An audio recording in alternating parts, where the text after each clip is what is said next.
দেশের ফুটবলে আমরা এমবাপ্পে, রিয়াল মাদ্রিদ, পিএসজির মতো কোনো ভাষ্য না পেলেও আমাদের পলিটিক্যাল ভার্সনে কিন্তু আমরা এমবাপ্পে, রিয়াল মাদ্রিদ, পিএসজিকে পেয়ে গেছি।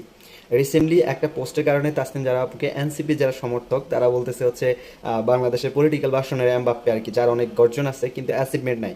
ওদিকে তাসনিম জারা আপু আবার হচ্ছে এনসিপিকে নিয়ে প্রশ্ন তুলছে। উনি বলছে যে এনসিপি হয়তো নিজেদেরকে পিএসজি ভাবতেছে, বাট তাদের কোনো কিন্তু অ্যাচিভমেন্ট নেই। তারা হচ্ছে নির্বাচনে জয়লাভ করার জন্য জামাতের সাথে জোট করছে, তার বিনিময়ে তারা 6টা আসন পাইছে মাত্র, কিন্তু এর বাইরে তাদের কোনো অ্যাচিভমেন্ট নাই। হ্যাঁ, আবার তিনি হচ্ছে বলতেছেন তার যেই ঢাকা নয়ের যেই টিমটা ছিল সেটা হচ্ছে রিয়াল মাদ্রিদ, কারণ তার টিমটা অনেক কার্যক্রম অনেক বেশি সুনাম অর্জন করে, যদিও কোনো অ্যাচিভমেন্ট নেই তারপরেও কিন্তু অনেক সুনাম অর্জন করে।